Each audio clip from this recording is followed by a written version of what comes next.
السلام علیکم ورحمۃ اللہ تعالیٰ وبرکاتہ۔ ایک بار پھر سے مفتی سلمان اظہری صاحب کا ایک بہت ہی پیارا سا بیان جو آپ کی خدمت میں لے کر کے ہم حاضر ہو چکے ہیں۔ اس بیان کو ضرور سن کر کے جائیے گا مسلمانوں، اور اس ویڈیو کو زیادہ تر شیئر کیجیے گا لوگوں کو، اور ویڈیو پر اگر پہلی بار آئے چینل پر پہلی بار آئے ہیں تو چینل کو ہمارے سبسکرائب ضرور کر لیں، جس سے آپ کو ایسے ہی ویڈیوز ملتی رہے۔ آئیے دیکھتے ہیں آج کے اس بیان کو مفتی سلمان اظہری کی زبانی۔ امت مصطفیٰ صلی اللہ تعالیٰ علیہ وسلم کے ولی کامل سلطان الاولیاء غوث اعظم عبد القادر جیلانی قدس اللہ سرہ شریف آپ کی بارگاہ میں چلیں۔ آپ کا حال یہ ہے کہ آپ ایک جگہ بغداد میں بیٹھے ہوئے ہیں، بغداد پاک میں بیٹھے ہوئے ہیں، کسی مرید نے آ کر کے کچھ چیزوں کے ظاہر کرنے کا عندیہ دیا، تو آپ نے بیٹھے ہوئے جگہ پر وضو کا برتن اپنے سامنے حاضر کر لیا، وہیں بیٹھے ہوئے تھے، کہیں گئے نہیں۔ اس کے علاوہ آپ کا یہ فرمان کہ اگر میں کسی مردے کو ٹھوکر مار دوں تو اللہ کے حکم سے وہ زندہ ہو جائے۔ اب ان کے پاس کون سی طاقت تھی؟ وہ آصف بن برخیہ سلیمان علیہ السلام کے امتی اتنا بھاری بھرکم تخت اٹھا کر کے لا رہے ہیں، کیسی باڈی ہوگی ان کی، کتنی طاقت ہوگی۔ یہاں شیخ عبد القادر جیلانی قدس اللہ سرہ شریف مردے کو ٹھوکر مارے تو وہ زندہ ہو جائے، کتنی طاقت ہے آپ کے اندر۔ طاقت کیسی تھی ان کی میں آپ کو بتاؤں۔ حلیہ اگر پڑھیں گے غوث پاک رضی اللہ تعالیٰ عنہ کا، نہایت ہی دبلے پتلے تھے غوث پاک، کثرت عبادت کی وجہ سے گردن کی ہڈیاں دکھتی تھیں۔ غوث پاک رضی اللہ تعالیٰ نحیف تھے، یعنی موٹا بدن نہیں تھا آپ کا، دبلا بدن۔ سرکار غوث پاک رضی اللہ تعالیٰ عنہ کبھی کبھار تو ایسا ہوتا کہ کثرت بھوک کی وجہ سے غش کھا کر گر جاتے تھے۔ یہ جسمانی طاقت کی بات کر رہا ہوں۔ تو پھر ایسے کمزوری ہے اگر جسم کے اندر، ایسا نحیف شخص ہے کوئی اور وہ اتنا بڑا کام کر کے دکھائے کہ ٹھوکر مارے تو مردہ زندہ ہو، یہ کون سی طاقت ہے؟ سمجھ میں آیا کہ میرے عزیزوں، ساری طاقتیں جسم کی نہیں ہوتی، کچھ طاقت روح کی بھی ہوتی ہے۔ ان اولیاء کاملین کے پاس جو طاقت و قوت تھی وہ روحانی پاور تھا، اس کو ان لوگوں نے اتنا بلند کر رکھا تھا کہ جسم کے طاقت کی کبھی انہیں ضرورت بھی نہیں پیش آتی۔ آج اس طاقت کی طرف آؤ، مہینے میں ایک مرتبہ، ہفتے میں ایک مرتبہ، بلکہ ہونا یہ چاہیے کہ جس طرح میرا مولا کنٹینیو ہمیں انعامات و اکرامات کی بارشیں فرما رہا ہے، روز ہم اس کا ذکر کریں۔ ذکر کے الگ الگ طریقے ہیں۔ ایک تو اجتماعی طور پر ہم یاد کرتے ہیں، ایک ہوتا ہے تنہائی میں بیٹھ کر کے آپ اسے یاد کریں۔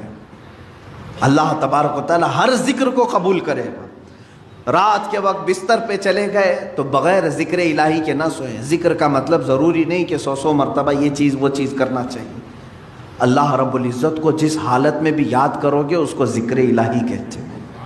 ذکر الہی، اس کا اثر کیا ہوگا جانتے ہیں آپ؟ اس کا اثر یہ ہے، اللہ اکبر، آیت میں پڑھتا ہوں، اس کا مطلب آپ کو سمجھ میں آ جائے گا۔ اللہ نے فرمایا فَاذْكُرُونِي أَذْكُرْكُمْ وَاشْكُرُوا لِي وَلَا تَكْفُرُونَ۔ تم میرا ذکر کرو میں تمہیں یاد کروں گا، اور تم میرا شکر کرو، ناشکری نہ کرو۔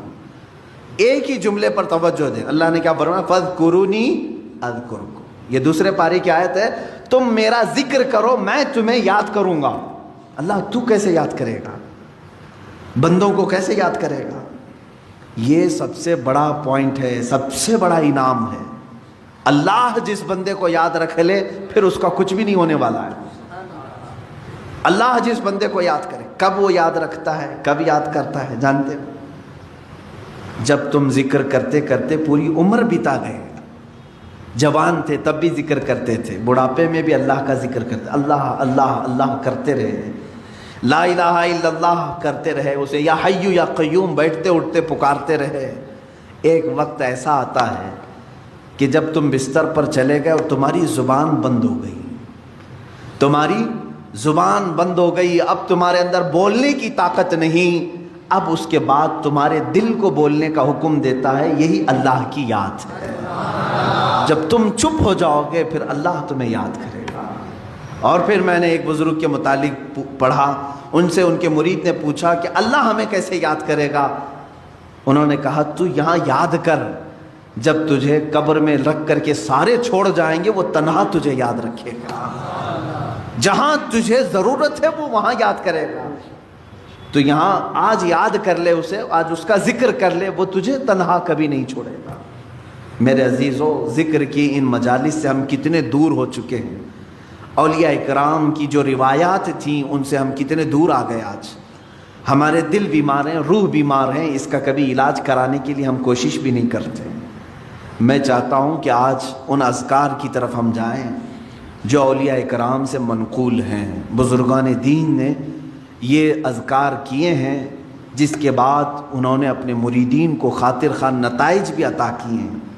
مثال کے طور پر سب سے پہلے ہم ادب سے کھڑے ہوتے ہیں، کھڑے ہونے کے بعد میں آج طریقہ آپ کے سامنے پیش کر رہا ہوں۔ دائرے میں، حلقے میں کھڑے ہوتے ہیں، ایک کا دوسرے سے ہاتھ ملا ہوا ہو۔ اس کی وجہ کیا ہے؟ اس کی وجہ یہ ہے کہ ہو سکتا ہے کہ میں نکما ہوں، میں کمینہ ہوں، میں بد اخلاق ہوں، لیکن مجلس میں اللہ کو کسی نہ کسی کا ذکر پسند آتا ہے۔ 40 مومنین اگر جمع ہوں تو وہاں اللہ کا ایک مقبول بندہ ہوتا ہے، ایک مقبول ضرور ہوگا۔ جب ہمارے ہاتھ ایک دوسرے سے ملے ہوں، اس مقبول بندے کے اثر سے اللہ سب کے ذکر کو قبول کرے گا۔ جڑا ہوا ہے نا ایک دوسرے سے۔ دوسری چیز اس کے آداب ہیں۔ اس کے آداب میں یہ ہے کہ جب ذکر کے لیے حاضر ہوں تو میں بتاؤں گا، سارے وسوسوں سے اور سارے خیالات سے اپنے دماغ کو، اپنے دل کو آزاد کرنا چاہیے۔ صرف تصور یہ ہونی چاہیے کہ میں اکیلا ہوں اور میرا مولا میرے سامنے ہے۔ جب میری پیشی ہوگی اللہ کی بارگاہ میں کیسے کھڑا رہوں گا، اللہ جب مجھ سے حساب کتاب لے رہا ہوگا میں کس طرح کھڑا ہوں، بس یہ تصور کر کے اس کی بارگاہ میں ذکر کے لیے کھڑا ہونا ہے۔ اس کے بعد دیکھو تمہارے جسم کے اندر جو کیفیت آئے گی وہ نہایت تبدیل کرنے والی کیفیت ہوگی۔ تمہارا دل خود بخود رونا شروع کرے گا جب تم اپنے دل کی طرف توجہ کرو گے۔ ایک بات یہ بھی یاد رکھیں، اللہ رب العزت کو یاد کرنے کے بعد بندے کی آنکھوں سے آنسو آنے چاہیے۔ کیوں؟ اس سے بھی پتہ چلتا ہے کہ زمین نرم ہے یا سخت ہے۔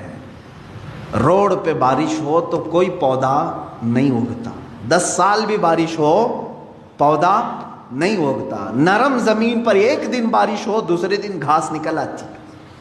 کیوں؟ بارش کا کیا قصور ہے؟ بارش ایک ہی ہے برسنے والی، وہ نرم زمین پہ بھی وہی بارش برس رہی ہے، روڈ پر بھی وہی برس رہی ہے، لیکن دونوں جگہ اثر الگ الگ کر رہی ہے۔ اسی طرح میرے عزیزو، ذکر الہی کی یہ بارش ہے، قرآن کریم کی تلاوت بارش ہے، یہ جب تمہارے دل پر برستی ہے، نرم زمین ہوگی تو فوراً آنسو نکل آتے ہیں۔ سخت اور بنجر دل ہو جائے تو وسوسے، خیالات ادھر ادھر آدمی کو دوڑاتے رہتے ہیں۔ کبھی نیند آئی، کبھی بغا سے آئے، جمائیاں آئیں، یہ تمام چیزیں ہوتی رہتی ہیں، اس کا دل حاضر نہیں رہتا۔ اسے چاہیے کہ کنٹینیو پھر اپنے دل کا علاج کرے، زیادہ سے زیادہ ذکر کی مجلس میں شرکت کی کوشش کرے اور خود اپنے طور پر ذکر کو بجا لاتا رہے۔ یہ میں آداب آپ کو بتا رہا ہوں۔ اس کے علاوہ میں کھڑے ہونے کے بعد انشاءاللہ آپ کو عرض کروں گا، اولیاء کاملین میں سے سلطان مخدوم اشرف سمنانی رحمۃ اللہ تعالیٰ علیہ کے اذکار ہیں۔ حضرت سلطان باہو رحمۃ اللہ تعالیٰ علیہ جو ہر لفظ پر ہو کہتے تھے، ان کے نعتیہ کلام ہے، ان کے حمد کے پوری کتاب ہے، ایک شعر بھی ایسا نہیں ہے جس میں آخر کا حرف ہو نہ ہو۔ ہر شعر ختم ہوتا ہے لفظ ہو پر، جس کا مطلب ہوتا ہے صرف وہی ہے اور کوئی نہیں، صرف وہی ہے اور کوئی نہیں۔ ان کے ہو کی طاقت اتنی تھی کہ سلطان باہو کے والد پر پابندیاں لگا دی گئی تھیں، غیر مسلموں نے پابندیاں لگائی تھی کہ تمہارے بیٹے کو باہر بازار میں مت چھوڑنا۔ کیوں جانتے ہیں؟ جب یہ بازار پر نکلتے، جس راستے سے جاتے، لوگ جو دیکھتے وہ کلمہ طیبہ پڑھتے تھے۔ سلطان باہو کے ہو کے ذکر کی بڑی برکت ہے۔ اسی طرح حضرت سیدنا ابو الحسن شاذلی رحمۃ اللہ علیہ، یہ مصر کے سے مصر کے وہ غوث ہیں، وہ وہاں کے یوں سمجھ لیں کہ بر اعظم افریقہ کے وہ غوث ہیں، حضرت سیدنا ابو الحسن شاذلی حضرت شرف الدین بوصیری جن کا قصیدہ بردہ مشہور ہے مولایا صلی وسلم، ان کے پیر و مرشد کی بات کر رہا ہوں، امام بوصیری کے پیر و مرشد ابو الحسن شاذلی رحمۃ اللہ تعالی علیہ، یہ مصر میں آرام فرما ہے، ان کے اذکار ایسے ہیں، ان سے منقول ہے کہ جس نے یہ ذکر کیا یا حی یا قیوم، سب کے دل مر جائیں گے مگر اللہ اس کا دل زندہ رکھے گا انشاءاللہ العزیز۔ یہ بزرگان دین سے اور جو مجھے اجازت ہے میرے مشائخ سے وہ میں ذکر کرانے کی کوشش کروں گا، اور آپ ہمتاً تمام جسم و روح کے ساتھ حاضر ہو کر کے ذکر کریں گے انشاءاللہ۔ اور میں امید کرتا ہوں کہ جگہ جگہ بیانات سے زیادہ، جلسوں سے زیادہ ذکر کی مجلسیں سجانے کی کوشش کریں، کیوں جانتے ہیں اس میں روح کی غذا ہے۔ بیان ضرور سنیں آپ، جلسہ ضرور کریں، میں اس کا مخالف نہیں، لیکن اس کے بعد ہمیں ذکر کی یہ غذا بھی دینی چاہیے۔ یوں ہی ہوتا ہے اگر سمجھ لیں کہ میں کنٹینیو آپ کو مہینے بھر بیان کیا اور کبھی ذکر کی مجلس کی طرف نہیں لایا، تو ایسے ہی ہے کہ میں اپنے گھر پہ بلا کر کے آپ کو پاؤ اور روٹی کھلاتا رہا، کبھی سالن دیا ہی نہیں، جاؤ اسی پر گزارا کر لو۔ اسی طرح سے میرے عزیزو، ذکر کی مجلس یہ مغز ہے روح کی، اور مغز کو چھوڑ کر کے پھر ہمارے دل میں تقویت نہیں آئے گی۔ اللہ تبارک و تعالی ہم سب کے دلوں کو نرم فرمائے، ہمارے دلوں میں مولا اپنی خشیت اور اپنا خوف پیدا فرمائے۔ سبحان اللہ۔ پیارے عزیزو، امید کرتے ہیں آج کی ہماری یہ ویڈیو آپ کو ضرور پسند آئی ہوگی، تو ویڈیو کیسا لگا ہمیں کمنٹ باکس میں ضرور بتائیے گا۔ ملتے ہیں ہم آپ سے اگلی ویڈیو میں نئے ٹاپک کے ساتھ، نئے ویڈیو کے ساتھ۔ تب تک کے لیے السلام علیکم ورحمۃ اللہ تعالیٰ وبرکاتہ۔